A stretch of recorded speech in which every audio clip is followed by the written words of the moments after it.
At home, Americans feared Red subversion. Congress revived the House Committee on Un-American Activities. In 1947, the committee investigated Hollywood, factory of America's imagination. Have you ever observed any communistic information in any scripts?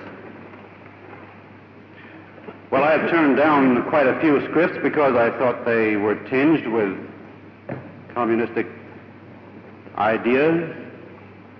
They haven't attempted to use me, I don't think, because apparently they know that I'm not very sympathetic to communism. There has been a small group within the Screen Actors Guild which has consistently opposed the policy of the Guild board and officers or the Guild itself as evidenced by the vote on various issues. That small clique has been referred to, has been discussed as more or less following the tactics that we associate with the Communist Party. If I had my way about it, they'd all be sent back to Russia or some other unpleasant place.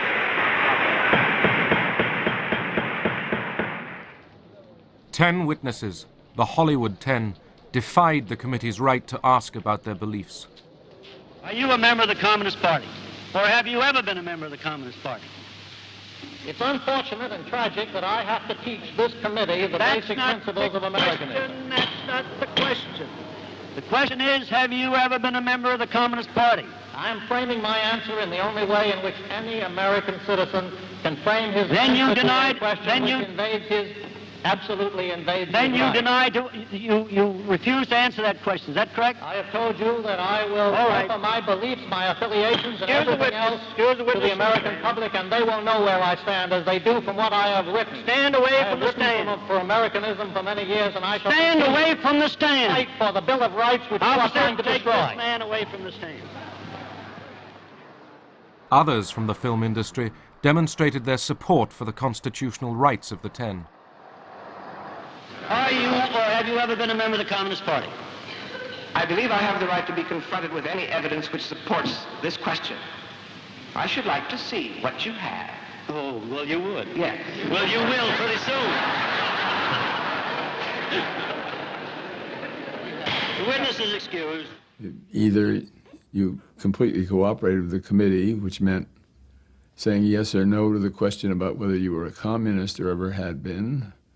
And if the answer was yes, as it was in my case, we knew the next question was who else was, and we certainly didn't want to go into that.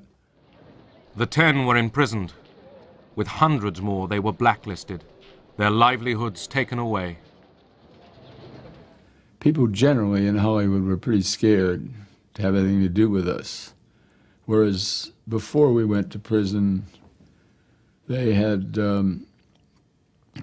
not been nearly as scared, and there were plenty of undercover arrangements that were made to write scripts under pseudonyms for a good deal less money than you were accustomed to being paid. There were a couple of possible suicides as a result of it. There were a good deal of misery. Americans feared that the enemy would take advantage of their freedoms, that agents of communism were undermining America.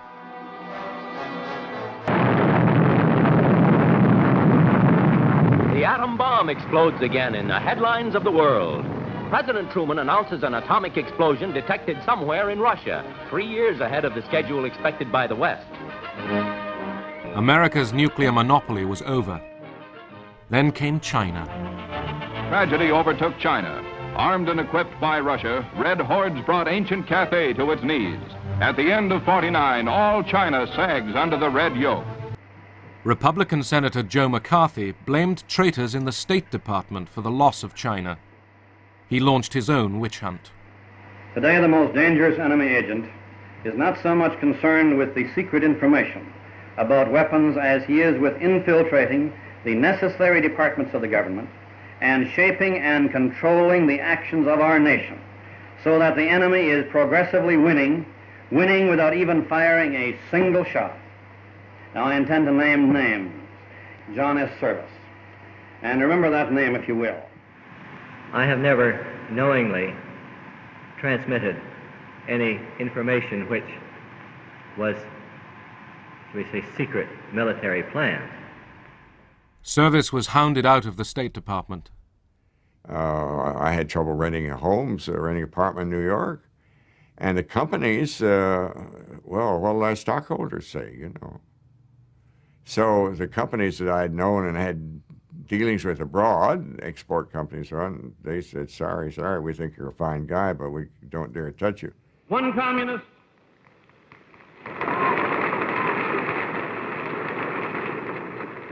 One communist on the faculty of one university is one communist too many.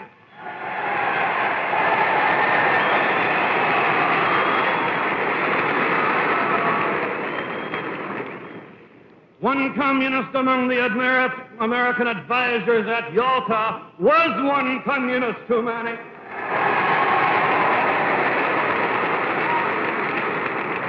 And even if there were only one communist in the State Department, even if there were only one communist in the State Department, that would still be one communist too many.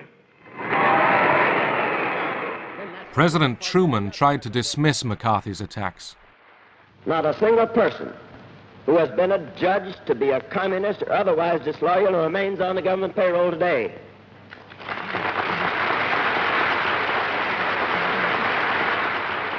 We're not going to turn the United States into a right-wing totalitarian country in order to deal with a left-wing totalitarian threat.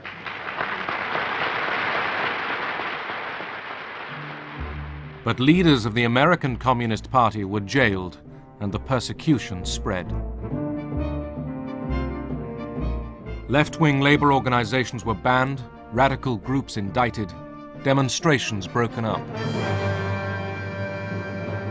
And if they put the word commie on someone, that meant that that person was an agent of the Soviets. That meant that that person was dangerous and had to be done away with.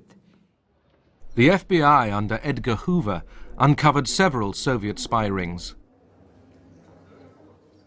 They used the national interest to justify any method of locating subversives. We were using the same methods that Hoover accused the Communist Party of using, and that's getting people to spy on their friends. And this was one of the criticisms he had of the Communist Party. I felt guiltless. What had I ever done wrong? I'd never even gotten a traffic ticket. And here I was called before, in public, a state Senate investigating committee about my beliefs. I felt very, very wronged, and I felt that I had to not only uphold myself, my reputation, but that of my fellow teachers, my fellow union members, my fellow citizens. We would talk to children, if they were in college, about their parents, and we talked to parents about children, and we talked to the neighbors about those people, and then if someone did seem halfway sympathetic in the Communist Party, we talked to them. It was totally damaging to what we deeply believed America was supposed to stand for. In the 1952 presidential election, General Eisenhower, the Republican candidate, chose the red-baiting Richard Nixon as his running mate. Eisenhower mocked the Democrats for being soft on communism. The future of this country belongs to more courageous men. It belongs to men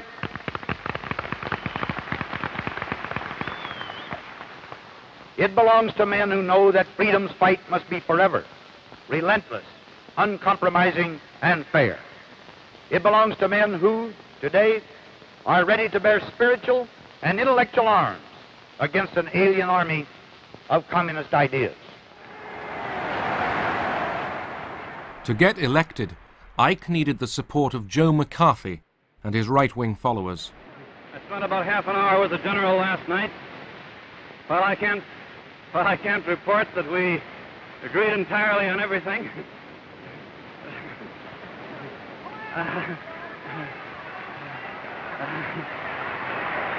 I can report that when I left that meeting with the general, I have the same feeling as when I went in, and that is that he's a great American, will make a great president, an outstanding president.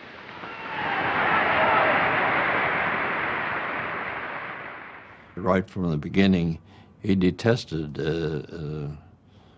Joe McCarthy.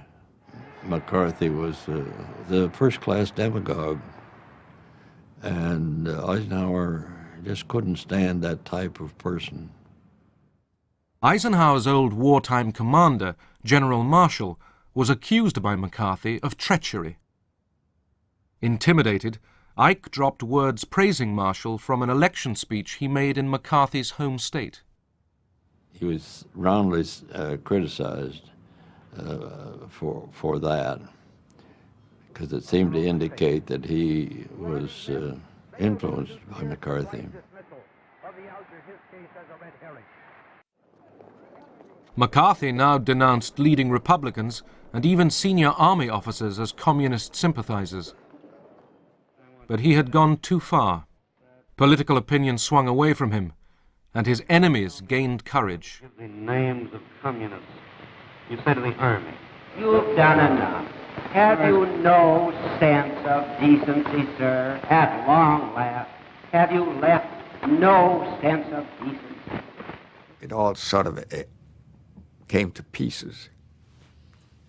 And then there was this move to censure him, and he fought that very badly. Now, a number of us were advising him on how to handle that, and he agreed to everything we said, and then he did just the opposite. You have been here trying to smear the staff of this committee. The young men who have been working to uncover communists, you jump up and run away without answering. McCarthy's power collapsed as the politicians walked away from him. But the spirit of McCarthyism, the smearing of dissent as communist treason, stained American democracy for decades.